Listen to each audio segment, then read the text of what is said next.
Si quelqu'un veut venir après moi, qu'il renonce à lui-même, qu'il se charge de sa croix et qu'il me suive. Car celui qui voudra sauver sa vie la perdra. Mais celui qui la perdra à cause de moi la trouvera. Je vous le dis en vérité, quelques-uns de ceux qui sont ici ne mourront point, qu'ils n'aient vu le Fils de l'homme venir dans son règne. Matthieu 16, 24-28. La venue du Seigneur et sa récompense se rapportent spécialement au fait de régner avec lui dans le royaume. Car le Seigneur lui-même nous informe immédiatement où il viendra. Dans ce passage, il affirme que le Fils de l'homme viendra dans son règne, verset 28. Ce que le Seigneur Jésus veut nous dire, c'est que quand il reviendra pour régner 1000 ans sur la terre, certains croyants régneront avec lui, tandis que d'autres ne régneront pas.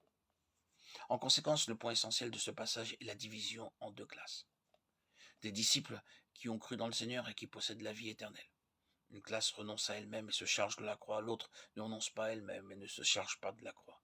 Une classe est décidée à tout abandonner pour le Seigneur et à perdre l'âme, tandis que l'autre cherche à gagner les plaisirs du monde pour soi et n'est pas disposé à perdre l'âme. Un disciple de Christ est quelqu'un que le Seigneur a séparé des pécheurs. Et il va encore séparer cette fois-ci le disciple qui renonce à lui-même de celui qui ne renonce pas à lui-même. Nous devons savoir que notre position future dans le royaume est décidée aujourd'hui par nos actions. Tout ce que signifie gain aujourd'hui sera la signification du gain futur. Tout ce qu'aujourd'hui signifie perte sera la signification de perte demain. Si aujourd'hui gain veut dire gagner le monde et éviter les souffrances, le gain futur pour celui qui a renoncé à lui-même voudra dire gagner le monde sans souffrance. Si aujourd'hui perte signifie abandonner le monde et ne pas suivre la volonté propre, alors la perte future pour celui qui n'a pas renoncé à lui-même signifiera perdre le monde et ne pas obtenir ce qu'il désire. C'est ceci que le Seigneur veut dire que tous ceux qui sont satisfaits par le monde aujourd'hui perdront la position de régner avec lui dans le futur. Par conséquent, le salut de l'âme est totalement différent de ce que communément nous connaissons comme le salut de l'esprit, qui signifie avoir la vie éternelle.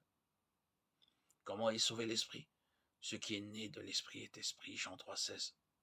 Dans le contexte de Jean 3, il nous est dit que celui qui croit à la vie éternelle. Pour le croyant, son esprit est sauvé.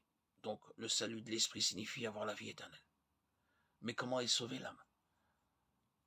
Ce passage que nous venons de considérer nous dit que si nous perdons notre âme pour l'amour du Seigneur, notre âme sera sauvée. En conséquence, le salut de l'esprit, c'est avoir la vie éternelle, tandis que le salut de l'âme, c'est posséder le royaume. L'esprit est sauvé parce que Christ s'est chargé de la croix pour moi. L'âme est sauvée parce que je me charge moi-même de la croix. L'esprit est sauvé parce que Christ a sacrifié sa vie pour moi. L'âme est sauvée parce que je renonce à moi-même. Et je suis le Seigneur. L'esprit est sauvé sur la base de la foi. Dès que je crois, la question est réglée pour toujours. Plus jamais elle ne sera reconsidérée. L'âme est sauvée sur la base de suivre. C'est une affaire de toute la vie. Une course à achever.